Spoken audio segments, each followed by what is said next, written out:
ભરૂચ શહેરના આંગણે તારીખ 11 થી 19 નવેમ્બર સુધી દરરોજ બપોરના 2:30 થી 5:30 કલાક સુધી સંતોષી માતાના મંદિર પાસે અયોધ્યાનગર લિંક રોડ ભરૂચ ખાતે પૂજ્ય સંત ભૃગેશભાઈ જોશીના શ્રીમુખે યોજાનાર શિવ મહાપુરાણની કથા નિમિત્તે પોથી યાત્રાનું આયોજન કરવામાં આવ્યું હતું।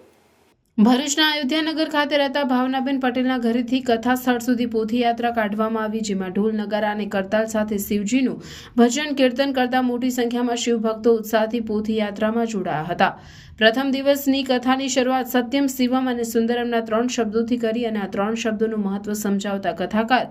ભૃગેશભાઈ જોશીએ જણાવ્યું કે જ્યાં સત્ય હશે ત્યાં જ કલ્યાણ હશે અને જ્યાં કલ્યાણ હશે ત્યાં જ સુંદરતા હશે। ત્યારબાદ નર્મદાષ્ટકમના પ્રથમ શ્લોક દ્વારા માં નર્મદાનું આહ્વાન કરતા માં નર્મદાનું મહત્વ સમજાવતા તેમણે જણાવ્યું હતું કે નર્મદા એટલે એક બિંદુમાં સિંધુ સમાયો છે, તેનું નામ નર્મદા। પ્રથમ દિવસની કથામાં મોટી સંખ્યામાં શિવ ભક્તોએ હાજર રહીને શ્રી શિવ મહાપુરાણ ગ્રંથનું પૂજન, અર્ચન, દર્શન, ભજન, કીર્તન, કથા, શ્રવણ, આરતી અને પ્રસાદી અને પ્રદક્ષિણાનો લાભ લઈને પોતાના જીવનને ધન્ય બનાવ્યું હતું।